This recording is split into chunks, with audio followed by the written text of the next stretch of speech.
ఆయన యువ ఎమ్మెల్యే అధిష్టానానికి అత్యంత సన్నిహితుడు. ఇప్పుడు తెలంగాణ 2వ విడత మంత్రివర్గం రేసులో నేనున్నానంటూ చెప్పకనే చెబుతున్నారట. అంతేకాదు కాంగ్రెస్ పక్షనేత కోటా కింద తనకు మంత్రి పదవి ఖాయమంటూ ముందు వరుసలో నిలిచి సీనియర్లకు సవాల్ విస్తున్నారట. మరి ఆ జిల్లాలో సీనియర్లను కాదని ఆ కొత్త ఎమ్మెల్యే మంత్రి పదవి పొందుతారా? మొదటిసారి అసెంబ్లీలో అడుగుపెట్టిన ఆ యువ ఎమ్మెల్యేను మినిస్టర్ పోస్టు వరిస్తుందా? హఠాత్తుగా మంత్రివర్గ రేసులోకి వచ్చిందెవరు? ఆయనపై హైకమాండ్ లెక్కలేంటి? Let's watch. Yellareddy MLA Madan Mohan Rao అధిష్టానానికి అత్యంత సన్నిహితుడు. ఎమ్మెల్యేగా గెలిచి మొదటిసారి అసెంబ్లీలో అడుగుపెట్టిన యువ ఎమ్మెల్యే. అయినా తెలంగాణ 2వ విడత మంత్రివర్గ రేసులో నేనున్నానంటూ దూసుకొచ్చారట.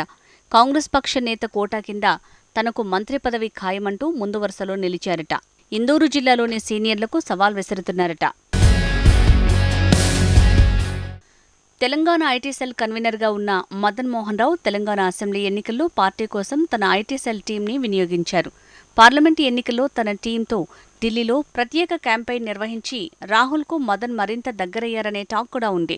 రాహుల్ గాంధీతో మదన్ మోహన్కు ఐటీ సెల్ ద్వారా మరింత సన్నిహిత సంబంధం పెరగటం ప్లస్ పాయింట్గా మారింది. రాబోయే మంత్రివర్గ విస్తరణలో రాహుల్ గాంధీ కోటా కింద మదన్ మోహన్ రావుకు ఇవ్వాలని ప్రతిపాదన రావడంతో రేవంత్ ఎటూ తేల్చుకోలేకపోతున్నారట. దీంతో మంత్రి పదవి కోసం సీఎం రేవంత్ రెడ్డిపై తీవ్రంగా ఒత్తిడి తెస్తున్నారని ప్రచారం జరుగుతోంది. అయితే కాంగ్రెస్ జాతీయ నేత రాహుల్ గాంధీ ఎమ్మెల్యే మదన్కు మద్దతు ఇస్తుండటం నిజామాబాద్ జిల్లాలోని ఓ సీనియర్కు మైనస్ అయ్యే అవకాశం కనిపిస్తోందన్న టాక్ మొదలైంది.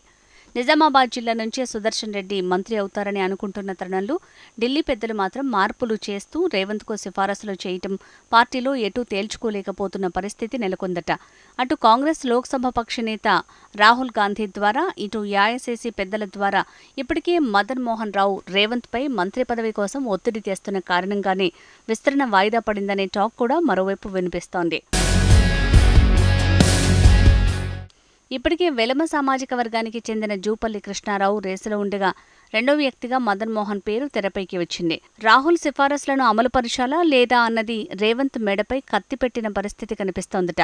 మదన్ మోహన్ రావు 2014 పార్లమెంటు ఎన్నికల్లో జహీరాబాద్ టీడీపీ అభ్యర్థిగా, 2019లో కాంగ్రెస్ అభ్యర్థిగా పోటీ చేసి స్వల్ప ఓట్లతో ఓడిపోయారు. 2023 అసెంబ్లీ ఎన్నికల్లో ఎల్లారెడ్డి అసెంబ్లీ నుంచి పోటీ చేసి బీఆర్ఎస్ అభ్యర్థి జాజాల సురేందర్పై విజయం సాధించి అసెంబ్లీలో అడుగుపెట్టారు. రేవంత్ రెడ్డి మంత్రివర్గంలో మొదటి విడత కూర్పులో ఉమ్మడి నిజామాబాద్ జిల్లా మొండిచేయి చూసింది. నిజామాబాద్ జిల్లా నుంచి గత అసెంబ్లీ ఎన్నికల్లో 4 చోట్ల కాంగ్రెస్ ఎమ్మెల్యేలు విజయం సాధించారు.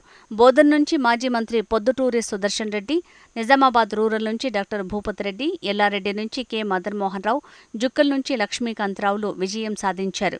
అయితే కాంగ్రెస్ సీనియర్ నేతగా ఉన్న సుదర్శన్ రెడ్డి మంత్రి అవుతారని అందరూ భావించారు. రేవంత్ మాత్రం స్పీకర్ పదవి తీసుకోవాలని సుదర్శన్ రెడ్డి పేరు ప్రతిపాదిస్తే అందుకు నిరాకరించడంతో ఇందూరుకు మొదటి విడత మంత్రివర్గంలో మొండి చెయ్యి తప్పలేదు.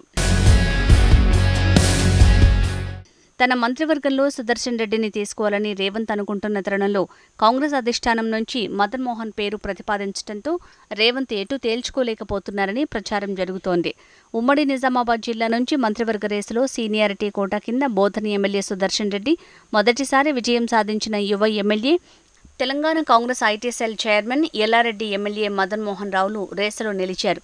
వీరితో పాటు మైనారిటీ కోటాలో మాజీ మంత్రి, రాష్ట్ర ప్రభుత్వ సలహాదారులు షబ్బీర్ అలీ పేరు పరిశీలనలో ఉన్న పరిస్థితి నెలకొంది.